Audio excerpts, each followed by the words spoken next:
All's Fair is a Hulu show about female lawyers getting revenge on behalf of women everywhere. It's got a huge cast. The star is Kim Kardashian. It's got Glenn Close, Naomi Watts, Sarah Paulson, Niecy Nash. Jessica Simpson has a cameo. Teyana Taylor, who is in One Battle After Another, is in it. Al Bundy shows up. Dexter's dad shows up. And it is one of the worst things I've ever seen. If you told me that an incel wrote this as a way to stereotype all the negative things about women, I would 100% believe you. It was written by Ryan Murphy, who's gay. Maybe he's a catty gay guy, because I don't think he's that incompetent. Everything about this show makes women look bad and plays into every negative stereotype that you could have about women. This show has nailed pretty much all of them in about 3 episodes. I mean, if we get one of them wrecking a car, I think we'll have the whole checklist. How much signal I need to cut across 8 lane? None?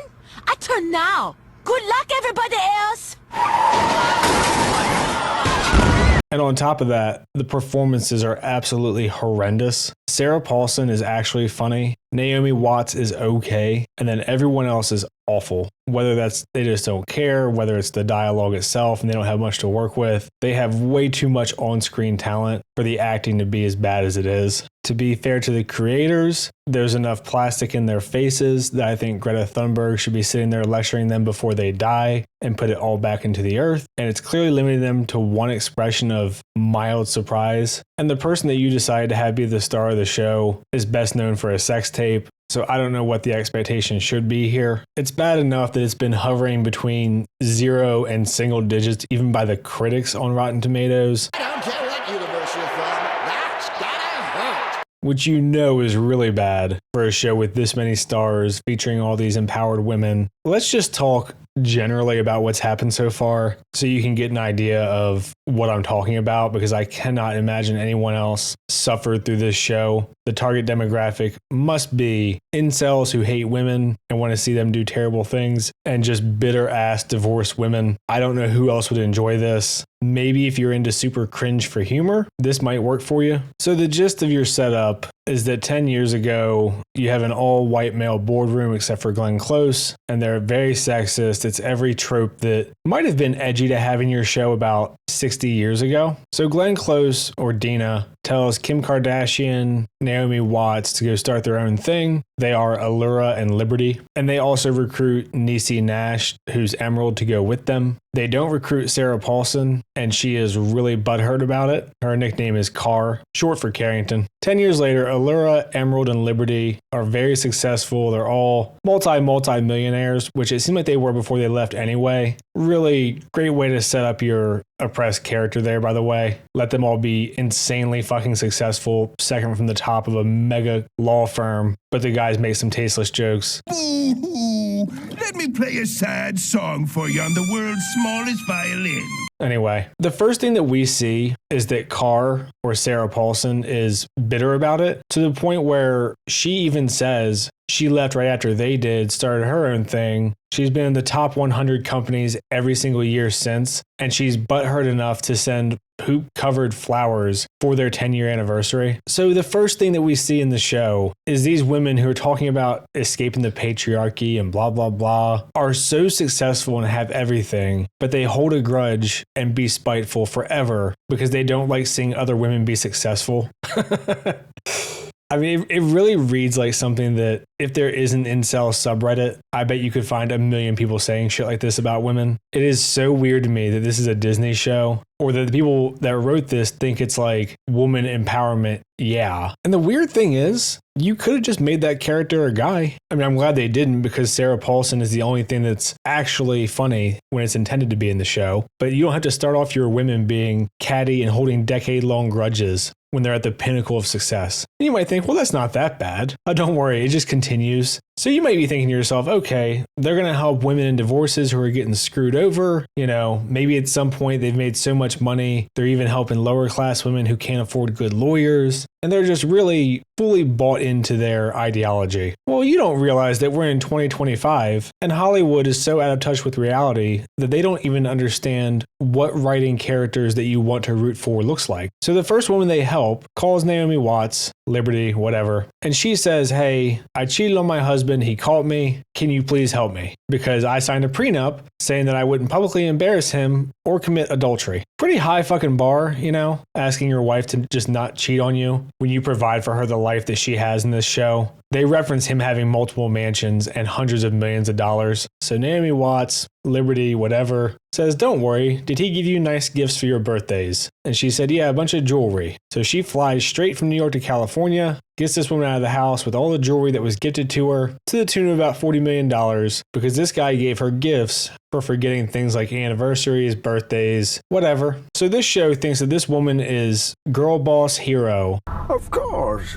Because she cheated on her husband and now is getting $40 million from him by working around loopholes in the law, to the point where she also tells him essentially that she thinks he was neglectful, and fake cries to make a joke and rub it in his face that she's taking the jewelry and leaving him. This entire thing pretty much sums up the whole show. And this is all obviously on top of the bad acting and the cringe dialogue. And it's just fascinating to me in a bizarre way that you want to have empowered female lawyers, and what they end up doing is just helping pieces of shit and blackmailing people over and over. This is Allura's husband. He's a pro athlete. Honestly, maybe the craziest part of the show is the idea of Kim Kardashian being married to a white guy. But he leaves her. He says he's not happy. And obviously it turns out that he's been cheating on her the whole time. And this whole thing just spirals into insanity over the next 2 episodes, but also in ways that still make women look bad.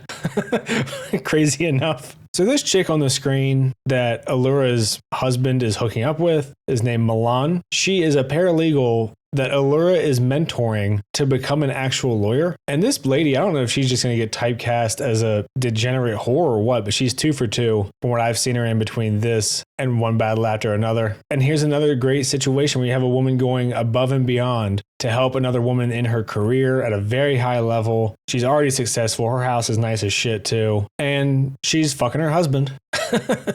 So of course, Allura and her friends do all the divorce lawyer things where she tries to call every single lawyer in town so that he can't get one. But no one called Carr because they hate each other. So of course, that's who's going to be defending Allura's husband in this divorce. This scene is actually pretty funny, but I think Hulu is pretty tight ass about playing any clips. But if you're interested, it's like the first 5 minutes of episode 2. And then the show continues to make bizarre choices as to who they're going to help out. This blonde lady on screen was a chemist, invented some product for construction companies. Her husband ran the business side. They got divorced amicably, both super wealthy. And then she found out all the parts of the company he gave her were having issues with the IRS and they were in the red and blah, blah, blah. So after our main group of strong female lawyers here says, well, it's going to be a tough battle with the IRS, blah, blah, blah, this lady just goes and jumps off their balcony and kills herself. Surprise, motherfucker. And then they decide they're going to take the case anyway to go after the husband just out of goodwill. Just insanity. I don't even know what else to say about it. So we see an auction. Carr, very petty, goes after some of the jewelry that Dina wanted, and she finds out that Dina's defending Allura, so they're going to be going up against each other. And there's some amusing insults in here. There's one where she says something along the lines of, oh, you old plow horse, you. I'm surprised they haven't seen you to the glue factory yet. I don't know if her lines are improv, but Sarah Paulson does the vicious roast style humor pretty well to me. Liberty / Naomi Watts' husband proposes to her, and she just kind of freaks out and leaves, and circles back to that later. There's like weird sidebars like this that I guess are supposed to be subplots, but it just kind of feels like they're trying to pad out the runtime, honestly, because they couldn't think of enough amusing ways to defend piece of shit women in court, I guess. Dina, or Glenn Close, talks about how her husband has cancer for the last 3 years, so they're kind of in a dead bedroom situation. She's 78, by the way. I don't know if that's really an issue for people at that age, but whatever. The auctioneer hits on her, but she says no. And then she goes up to his room, kisses him, and then leaves and regrets it. And this is one of those weird things that just didn't need to be in the show. Al Bundy just kind of says, oh, okay, and doesn't really seem to care too much because he's dying. But it's also like, do you really want to have one of your protagonists cheat on their dying husband who has cancer? Not sure who greenlit that choice, but it's there. making women look good all the way through. So Liberty wants to go talk to her not quite yet fiance about freaking out for the proposal. And if I had to give you one guess where she has to go find her fiance who's ethnically ambiguous, but I'm guessing black, where do you think she'll find him? Well, if you guessed the basketball courts, you'd be correct. Oh my God. It's just so predictable. Anyway, they wanted the visual of her getting down on one knee and proposing to him. He says he'll have to think about it to fuck with her, which I think 99% of guys would do, and then says yeah, so they're engaged. I can only assume he'll cheat on her at some point. We find out that Emerald is a single mother with 3 boys. Single female lawyer fighting for her client, wearing sexy mini skirts and being self-reliant. Her eldest boy is getting into MIT on a full ride, and she's like a super multi-millionaire lawyer, just living the dream out here. You know, single moms, very high up lawyers. Oh, she just gets to have it all. So fucking retarded. And yes, I'm sure there's a successful single mom female lawyer out there somewhere. I hope you understand the point of how fucking ridiculous this is. And also just how unnecessary it is to the story, beyond the fact that they want them to all be bitter divorced women. Dina goes and confronts the guy who is the ex-husband of the woman who jumped off their building and blackmails him. That's kind of what they do for every case in this show, is just extortion. I forgot to mention they took a case for Meryl Streep's daughter earlier, the female empowered show featuring nepotism and a woman who got famous for a sex tape, and all the other bullshit is just hilarious. Anyway, for Meryl Streep's daughter, they also used pictures of his weird butt plug toys and shit and blackmailed him. And now Dina is blackmailing this guy into getting what she wants. I don't even know if the way that she does this would actually work, because she wants all the woman's stocks to go to her family. Presumably they would do that anyway, but whatever. She wants him to fix the books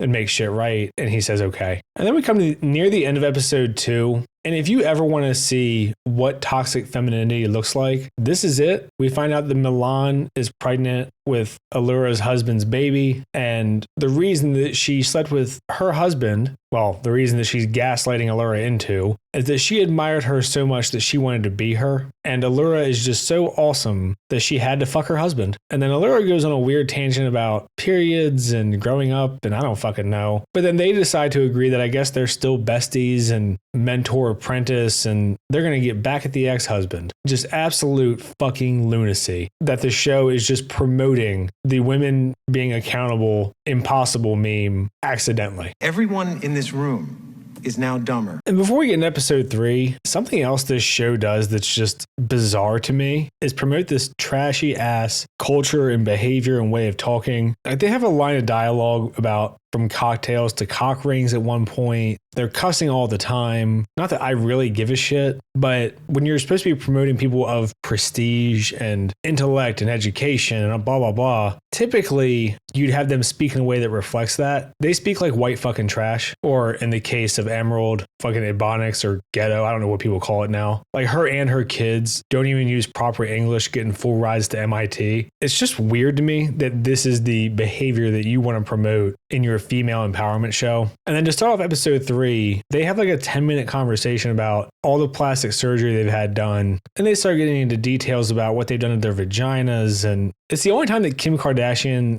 appears to act, and I'm assuming because it's just her being herself and telling the truth. And maybe women do just sit around and talk about all the surgeries they've had and going through menopause and vagina plastic. I don't fucking know. I don't really care. Obviously, I'm not part of those conversations. But what does irritate me about this scene is the implication, and I think they actually just say it a couple of times, is that men expect them to keep their bodies looking young forever, as if all of this bullshit isn't coming from gay men and women. And I'm sure guys out there have told their wives to lose the baby weight, or that they're starting to look older, or whatever the fuck. I don't care. But let's not sit here and pretend like fucking Botox and all this weird anti-wrinkle shit and all of that is coming from men. Give me a fucking break. That's all women. And again, just the women allergic to accountability meme being thrown right in your face. I really have to wonder if this was like incel chat GPT wrote this shit. This next episode has the only case that's like kind of okay, but even still, it's just one of those things where they've made them so ultra wealthy. It's like, who gives a fuck? Jessica Simpson is married to some rocker. They're getting divorced. Her face is all fucked up from plastic surgery that she says he pressured her into. They show him as being abusive and whatever, fine. But he offers her $30 million to settle, and they counter with $100 million, and he's worth $150. And they even point out in the show that she would only get half, which would be like $70 to $75 million if they just go the regular route. But then don't worry, they threaten to leak all the shit he's done and blackmail him. So he pretty much has to give her the $100 million, which is like 75% of his wealth. It's just one of those things where it's like, do I care that some groupie fucked a guy if she gets 30 million or 70 million or 100 million? Not particularly. Carr and Dina start meeting, and Carr says that the husband wants half the law firm and $1 million a month in allowance for alimony. Even though he's a professional athlete, I'm not even sure how that makes any sense, but whatever. That's what they say. This is one of those things to me that reeks of like, they don't actually understand how money works because they're all so fucking rich. And the threat that she gives is that the ex-husband will never sign off on their fertilized embryos because they had started IVF if they don't get what they want in the divorce. And now Allura's in her 40s, so she probably can't get any more eggs. A very fucked up thing to do. I guess they had to make this guy a piece of ultra mega trash. He couldn't just be a cheater. But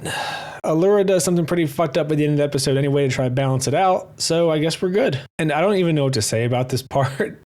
Part of the leverage that Dina tries to use against the ex-husband is that they're going to leak photos or evidence or whatever of the ex-husband buying a tranny hooker. And the tranny hooker says, I'll side with you if you get me photo ops and help my people be recognized and legitimized. They go on about this whole heteronormative thing. Maybe they can actually date. I don't know why the dude's fucking a tranny. I don't know any of this, but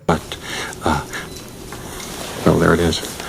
Kind of weird from the trans women or women crowd to essentially make the trans character a gold digger. It's a choice. Anyway, Jessica Simpson gets drunk and throws sulfuric acid on her ex-husband's face. Not too much else to say about that. I'm sure the show will rationalize why that's a good thing, actually. So there's a part in here where Allura and Milan go get tested for STDs together. Is that female bonding now? I don't fucking know. I much prefer anime where the chicks just bathe together and compare breasts. But anyway, Allura goes over to Milan's house, asks about the nursery, tells her she's put it in the wrong room, and then decides to build her a nursery. She also looks like the corpse bride as she's doing it. Don't know what that outfit's about. But again, is this what healthy female relationships are? Is building nurseries for your ex-husband's baby mamas that he had an affair with? I don't fucking know. Why Milan can't afford her own fucking nursery when she's living in a mansion? Again, I don't know. All of this is just like lunacy to the point of you can't even satirize it. And I don't want to say it's unrealistic, but when I asked my wife if I knocked up another woman, if she would build the nursery, unsurprisingly, the answer was no, and a very dirty look. It's a bold strategy, Cotton. Let's see if it pays off for him. So a depressed Kim Kardashian / Allura decides, fuck it, we're still married, and goes and forges her husband's signature on the transfer paperwork for IVF. So she has the embryos implanted in her, doesn't tell the husband, forges his signature, and that's where it ends. So this was obviously an absolute banger of a first 3 episodes. It's really hard to imagine that the people that made this don't just fucking hate women. I don't even know what else to say. I think the show kind of speaks for itself here. Don't worry. Girls get it done. If I wanted to be super charitable, in the most vague sense, they have some okay ideas for character setup, but beyond that, every decision is baffling. Why you wouldn't make the show about women who actually got fucked over and you're just helping them do what's right, I don't know. Why you made every person in the show a piece of shit, I don't fucking know. I don't know what else to say. I'll just leave it there for this one. If for some unholy reason you've seen this show, let me know what you think. Try to respond to all the comments that aren't just insults, like and subscribe and all that shit. Thanks. See ya.